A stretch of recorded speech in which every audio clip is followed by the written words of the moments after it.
Добра вечер во Дневникот на КТВ, среда 2 април 2025 година.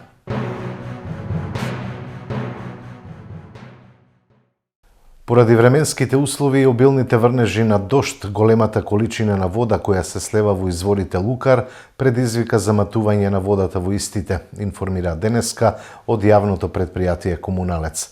Се препорачува доколку водата се користи за пиење, задолжително да се преврива. Во завршна фаза е реконструкцијата на фекална канализација во село Дабниште. Вкупната вредност изнесува 10.402.714 денари, од кои 3 милиони денари се инвестиција на Министерството за животна средина и просторно планирање, а останатиот износ од близу 7,5 милиона денари е инвестиција на општина Кавадарци. Завршено е поплочувањето и на тротоари на улиците 11-та бригада, Јованче Велков, Полошка и Праведничка во Кавадарци. Оваа активност, како што информираат од локалната самоуправа, беше дел од програмата за комунална изградба за 2024 година. ЈП Градски превоз бележи позитивни резултати во работењето. Во 2024 година се бележи зголемен број на превезени патници и подобри финансиски резултати. Во тема на денот во Дневникот, директорот на ова јавно претпријатие најави дека се воведува меѓуградска линија Кавадарци-Неготино. Градскиот превоз функционира веќе трета година. Првата година, 2023 веќе со градските и приградските линии. 24 година е веќе помина и тука веќе можеме да правиме споредби и статистики врз основа на тековна и претходна година, кај што се бележат големи, односно зголемување на бројот на патници и во градските и во приградските линии. Значи, сега ќе ви кажам некои бројки во зависност од статистиката што ја спремавме, односно тоа што го имаме како годишен извештај за јавното претпријатие. Значи, prosечен број на извозени патници во 23 година за градската линија бил 135 патници, а просечниот број на извозени патници во 24 година бил 223 патници. Со ова, значи, зголемувањето би дошло некаде од околу 65%. И просекот е земен на 360 денови во годината и тука мора да се напомене дека деновите како сабота и недела се значително со помал број на патници и затоа и процентот излегува дека е 65, иначе од понеделник до петок кога се вози, зголемувањето е некаде од 80%. Тоа е во делот за градските линии, сега за приградските линии ќе спомниме нешто. Бројот во 23 година, просечниот број бил 54 извозени патници, а просечниот број на извозени патници за приградски линии во 2024 година е 66. Зголемувањето е на некои 22% и ние како јавно претпријатие ќе се трудиме овие бројки да ги зголемиме и во оваа 25 година. Тука е земен просекот од 310 денови во годината, бидејќи недела е неработен ден, односно приградските линии не се обраќаат.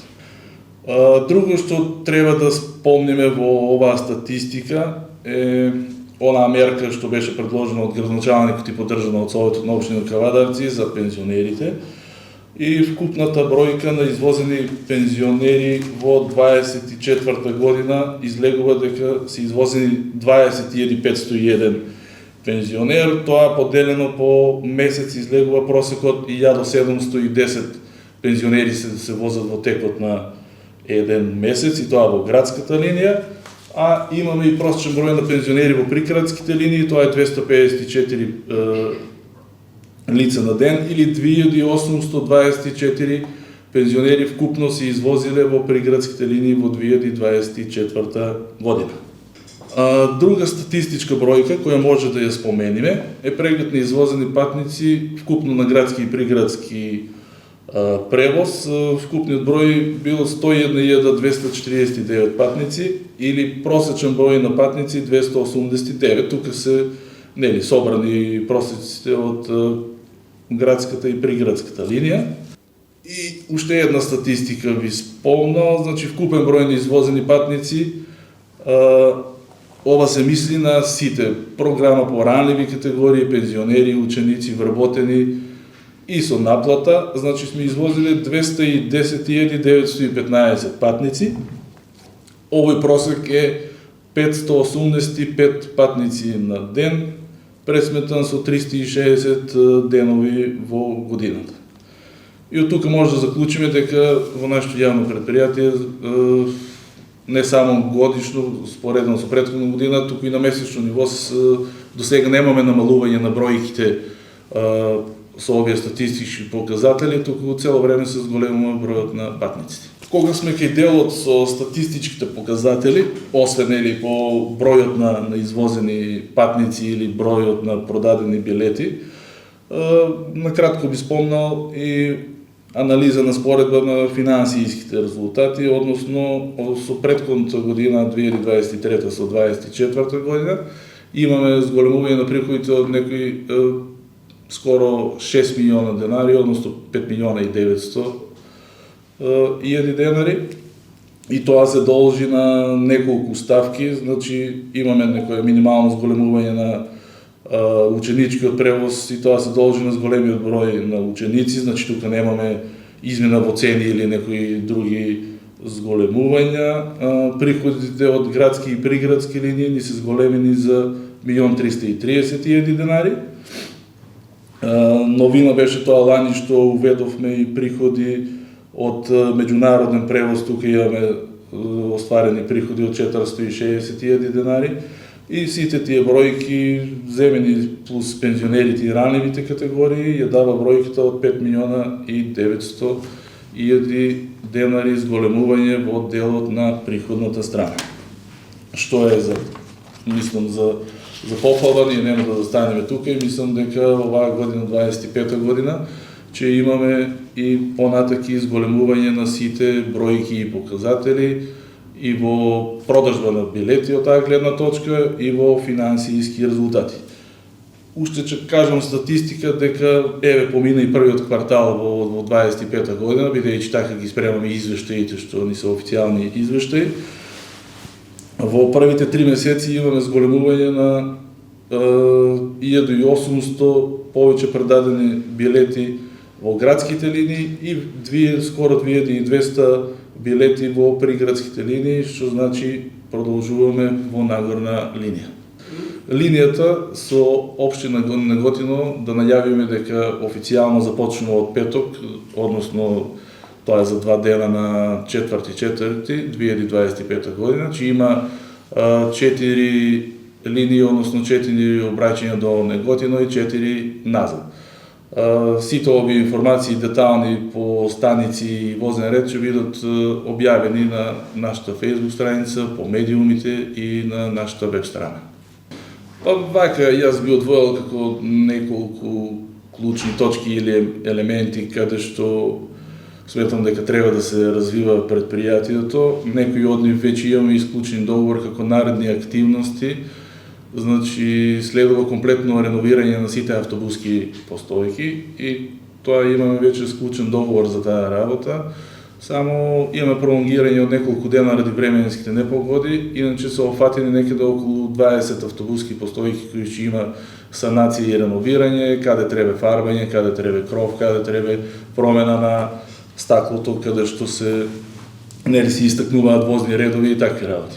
Тоа е една работа, а друга работа е поврзано исто со овие автобуски постојки, односно како втора фаза планирано е да се направи надоградба на самите постојки, односно да се модифицираат и да се дигитализираат со тоа што ќе се турат LED светлечки панели кои освен тоа што ќе служат за рекламирање, најбитна работа е тоа што ќе има информација за возниот ред, односно за колку време пристигнува автобусот и кога има наредна линија за дадена дестинација. Со тоа мислам дека тука ќе го максимално сите граѓани или патници или потенцијални корисници на јавниот превоз ќе имаат информација во реално време за колку време пристигнуваат автобусите и за колку време треба да дојдат на самата автобуска постојка и да го искористат превозот за дестинацијата која им е потребна или каде треба да патуваат. трета, односно наредна активност, што веќе е во завршна фаза и чекаме исто така да се подобрат временски услови. Никако јавно предпријатие сме комплетно спремни за да се реализира. Тоа е спомнато исто и од градоначалникот на претходна седница, че вршиме изнајмување на точаци за возрастни и за деца. Тоа ќе го правиме тука кај нашата канцеларија до инфоцентар, значи ќе биде стациониран како центар за изнајмување на точаци. Има процедура која треба да се изнајме не знам, како правилник, копија од лична карта или такви работи. И најбитното е тоа што изнајмувањето ќе биде бесплатно. Значи, ова е како уште еден бенефит од општината и мислам дека како активност или мерка би била прифаната од населението како позитивна работа пред се.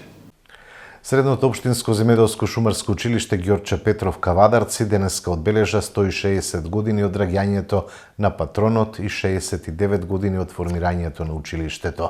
За следната учебна година најавено отворање на нова паралелка во здравствена и социјална заштита за струката медицинска сестра. Денеска средното општинско земјоделско шумарско училиште Ѓорче Петров од Кавадарци на свечен начин го одбележа својот патронен празник, на кој покрај другите присуствуваа и представници од збратимените училишта од Србија и Бугарија, партнери со кои кавадарчани градат мостови на меѓусебно пријателство и соработка.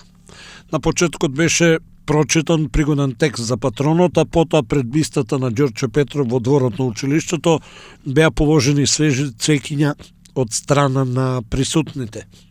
Меѓу другите, цвеќе положија делегација на училиштето предводена од директорката Радка Росомански, председавачот на советот доктор Стојанчо Рамов, представници од кабинетот на градоначалникот Јанчев, представници од почитувачите на животот и делото на борците, како и представници од независните советнички групи. Потоа на централната свечаност во училиштето, на присутните им се обрати директорката Радка Росомански и председателот на Кавадаречкиот совет доктор Стојанче Рамов. Ова е ден кога не само што се потсетуваме на основачите, визионерите, вредностите, врз кои што е изградено нашето училиште, туку и го славиме успехот, трудот и заедништвото. Училиштето е многу повеќе од зидови, простори, училници. Тоа е светилник на знаење, место каде што соништата се градат и се остваруваат. Нашиот патрон, кој има гордо го носиме, ни оставил аманет да бидеме честни, искрени, посветени во својата мисија за образование и култура. Во денешниот свет, кога предизвиците се големи, иднината често е неизвестна, младите, вие нашите ученици, сте најголемата надеж за подобро утро. Ви честитам на досегашните достигнувања и посакувам многу успеси во годините кои што следуваат. На нашите наставници им упатувам огромна благодарност за нивната посветеност, трпение и љубов кон образованието. Вие се срцето на ова училиште, инспирација за сите нас. На крај, но не помалку важно, дозволете да изразам мојата благодарност до родителите и заедницата кои постојано не поддржуваат. Вашата доверба и соработка се клучот за нашиот успех. Нека овој патронат ни биде инспирација за уште поголеми достигнувања и сплотеност. Да продолжиме заедно обединети на нашата мисија да создадеме иднина во која образованието ќе биде скапоцено наследство за секој млад човек. Нека ни е честит патронот. Голема чест и задоволство ми е денеска што се собравме заедно да го прославиме патронот на нашиот великан, патронот на нашето средно земјоделско шумарско училиште Ѓорче Петров. Општина Кавадарци активно учествува во унапредување на образованието во сите три наши насочени средни основни училишта и основните општински училишта. Активно сме вклучени во развојот на самото образование. Тоа што ме прави посебно горд е тоа дека вашето средно насочено земјоделско шумарско училиште активно се вклучува во развојот на образованието. Почнавме со отварање на многи паралелки, посебно во секторот фармација, што се покажа прилично развојно и прилично заинтересирано за нашите ученици. Во тој дух, благодарение на поддршката која имаме од менаџерот, преку градоначалникот, господинот Митко Јанчев и централната власт, сакаме да обелодениме една нова паралелка, за која добивме верификација од Министерката за образование при Република Македонија и на владата, тоа е професор Весна Јаневска, а тоа е дека од 1 септември во ова средно насочено земјоделско шумарско училиште ќе има нов сектор, тоа е секторот за медицинска сестра. Нека ни ја идеја. Беа доделени и награди на најдобрите ученици по струки, како и јубилејни награди за вработените во училиштето. Церемонијата заврши со културно-уметничка програма која ја подготвија учениците од Средното општинско земјоделско шумарско училиште Ѓорче Петров.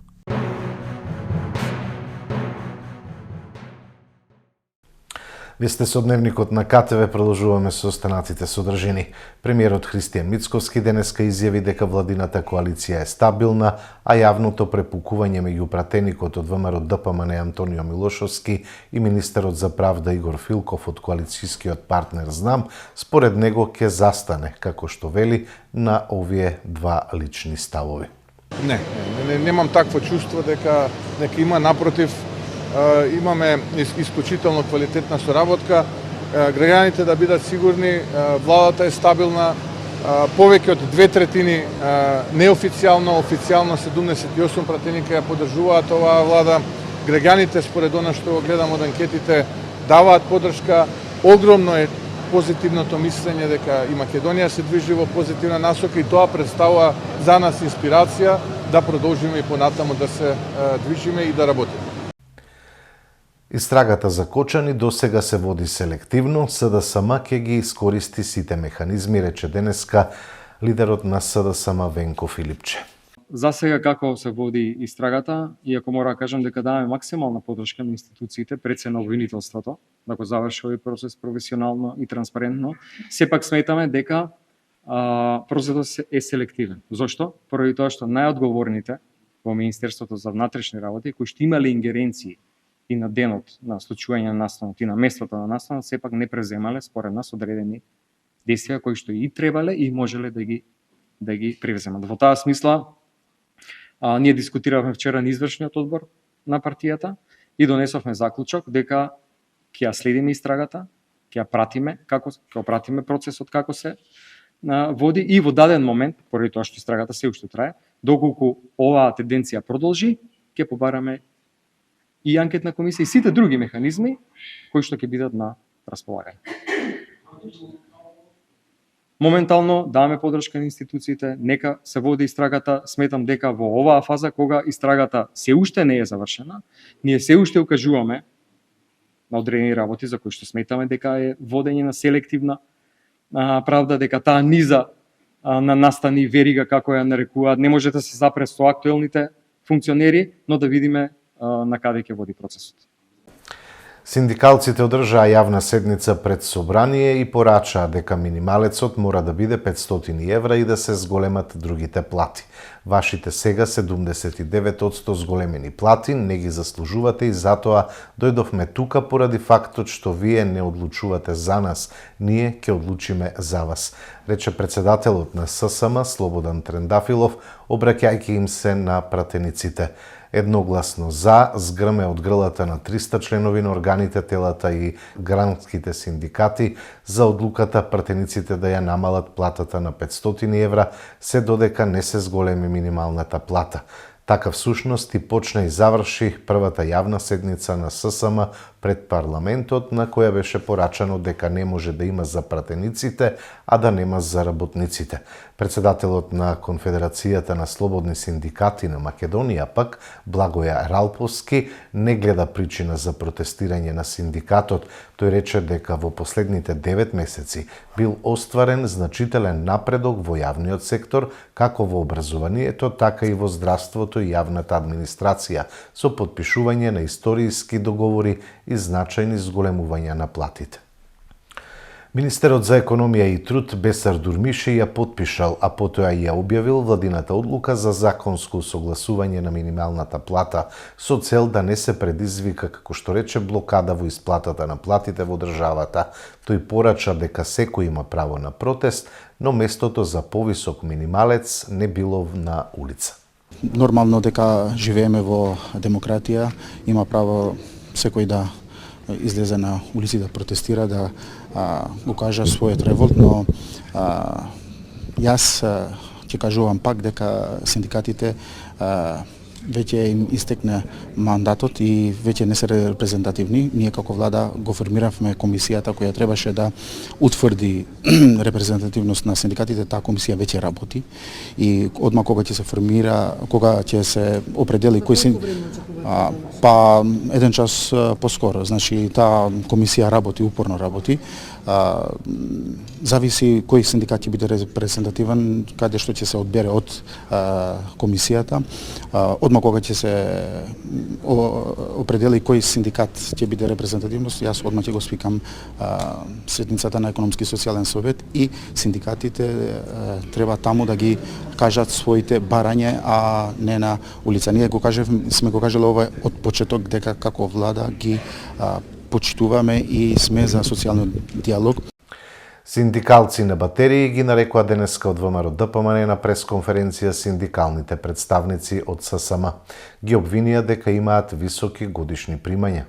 Синдикалци на батерии со 794.000 денари годишни примања, Васе Депинова, председателката на синдикатот на поштенски и телекомуникацијски работници, зборува за минимална плата. Ова е лицемерието на Слободан Трендафилов и луѓето околу него. Свиркачи кои ни ги доставија информациите за првите луѓе во ССМ се изреволтирани за односот на Трендафилов и луѓето околу него со синдикатот како со своја фирма. Дотека Трендафилов и луѓето околу него ги лажат работниците за минималец, тие имаат примања и неколкукратно поголеми од минималната плата. Слободан Трендафилов и тие околу него се разоткриени. Народот ги прочита и никој не им верува. Слободан Трендафилов, со примања кои надминуваат 1,6 милиони денари годишно, не може да биде синдикалец. Тој само го злоупотребува синдикатот, а за таа цел користи неколку луѓе околу него кои исто така ги врзал со големи примања. Трендафилов е прочитан. Народот гледа дека зад ССМ всушност се крие СДС. СДСМ не стои зад протестите на синдикатите, но ги поддржува барањата на работниците, изјави лидерот на опозиционата СДСМ Венко Филипче. Протестите на синдикатите ги поддржуваме. Не стоиме зад нив, ниту сме организатори, очигледно дека се тоа автентични протести на работниците, имајќи ги предвид нивните барања. Ние излеговме со неколку предлози, кои што за жал владата во изминатиот период не ги прифати. Дадовме предлог закон за зголемување на минималната плата, понатаму за зголемување во јавниот сектор, понатаму предлог за зголемување на платите во приватниот сектор, преку системот на ослободување од дополнителните давачки на платите, со цел да се растеретат и работодавачите. Во приватниот сектор гледаме дека и тоа не е прифатено. Апелирам владата да излезе во пресред на барањата на работниците. Платите се ниски, цените се надвор од контрола, луѓето едноставно не може да преживеат рационално и реално е барањето да минималната плата биде 30.000 денари. Има како да се воспостави, точно дека има методологија, меѓутоа секогаш со политичка интервенција може и законот да се смени со цел да им се излезе во пресред на барањата. Ако може за пратениците плата до 5, тогаш може и за работниците, сметаат од политичката партија Левица. Нивниот предлог не ја доби поддршката во собранието. Целта на овие законски измени кои што ги предлагаме е платите во Македонија да се исплатуваат до 5 во месецот. Аргументите за тоа се следниве. Ако може за нас пратениците платата да се исплаќа до 5, тогаш треба и за сите останати кои ни избрале тука за да ги представуваме да им се исплаќа платата до 5 во месец. Друг аргумент е тоа што банките не ги занима дали луѓето што отплаќаат рати за кредити зимаат плата на 15 во месецот или подоцна. Парите за рата мора да легнат на банкарските сметки без разлика дали некој зел плата или не. Имајќи предвид дека во Македонија е тешко да се заштити дел од претходната плата, со ова огромен дел од народот се става во непријатна ситуација и неретко луѓето мораат и дополнително да се задолжуваат. Исто така, собствениците на становите при наплата на кири не ги занима дали платата стига на 15 или 20 во месецот. Дополнително, така и роковите на некои месечни сметки за тековни трошоци не се поклопуваат со земање плата доцна во месецот и затоа неретка појава е на сметките да се појавува заостанат долг и да се засметува камата на истиот. Знам дека вие како владеачко мнозинство, како представници на капиталот, не на обичниот народ, имате одбивност кон ова поради сметководствените проблеми на газдите. Но исто така треба да имате предвид дека тоа е класа која профитот не го прави од собствен труд, ами од трудот на нивните вработени, профитот го прави од капиталот кој го поседуваат и дека тоа се луѓе кои не живеат од плата, кои немаат проблем да заштедат пари и немаат проблем да ги подмируваат своите тековни трошици.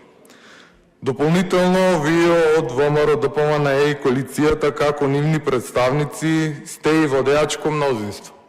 Во вас се и стапот и моркот, буквално сите механизми се во ваши раце и лесно може со законски измени и одлуки на влада да им ги решите сите сметководствени проблеми на газдите. Оти тоа се токму тоа се сметководствени проблеми за разлика од проблемите на работниците кои што се екзистенцијални проблеми.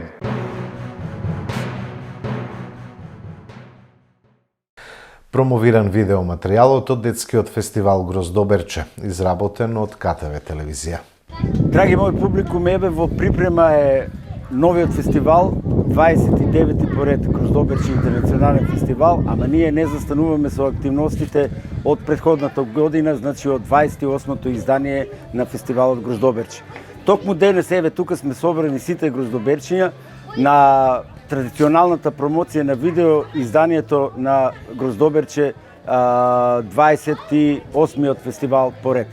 Благодарност до нашите медиумски покровители КТВ телевизија, благодарност до сите оние што го сакат фестивалот Гроздоберче и што се со нас во овие 29 години токму во оваа 2025 година.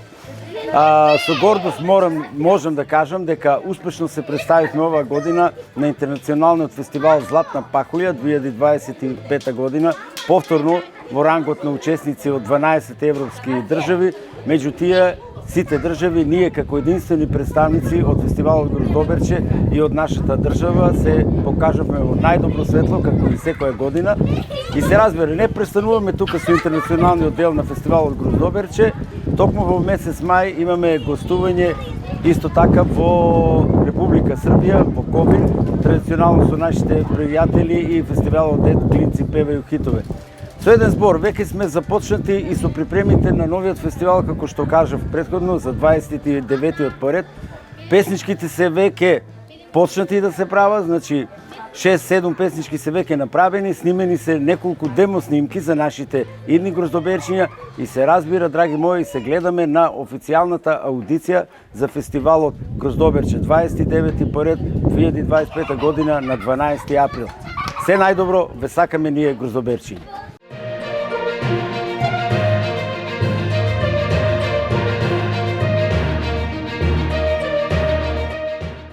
Продолжуваме со спортот. Бурно лето ја чека иднината на македонската кошарка.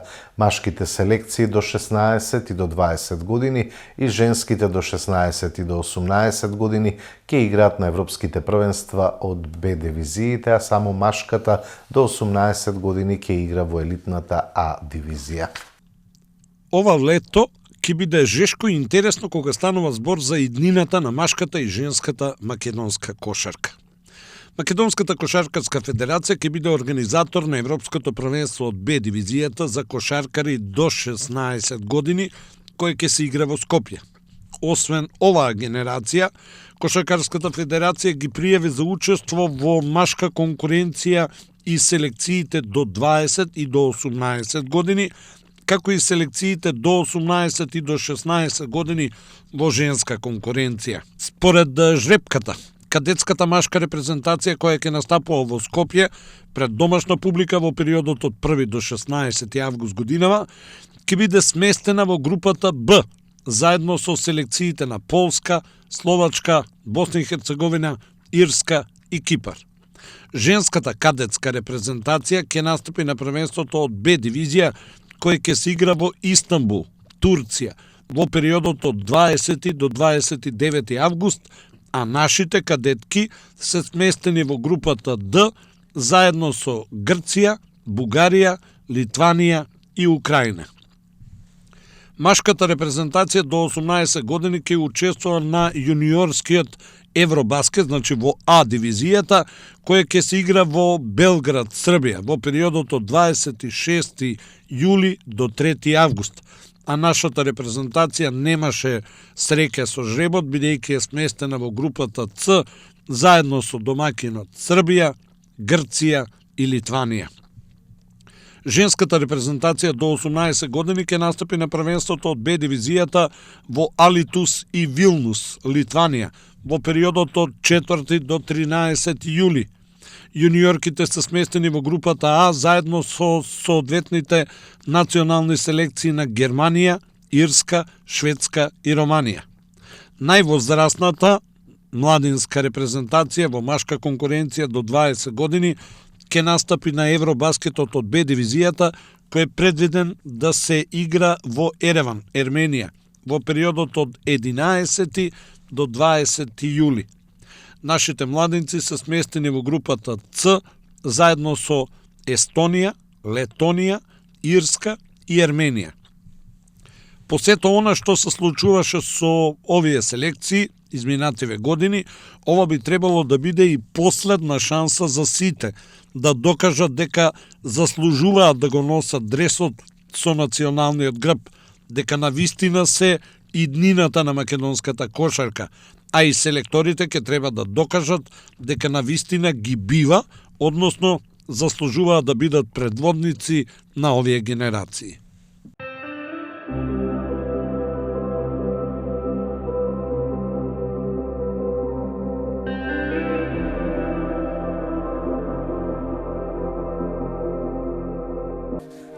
Утре ќе се задржи променливо облачно време со сончеви периоди, попладне ќе има локални врнежи од дожд и услови за појава на ретки грмежи. Ќе дува слаб до умерен ветер од северозападен правец, а температурата ќе биде во интервал од 8 до 18. Во недела, поради продор на студена воздушна маса од север, ќе има врнежи од дожд на планините од снег. Температурите значително ќе опаднат и врнежи од снег се очекуваат и на повисоките места. Со прогнозата за времето од Управата за хидрометеоролошки работи го завршуваме дневникот. Ви посакувам секое добро.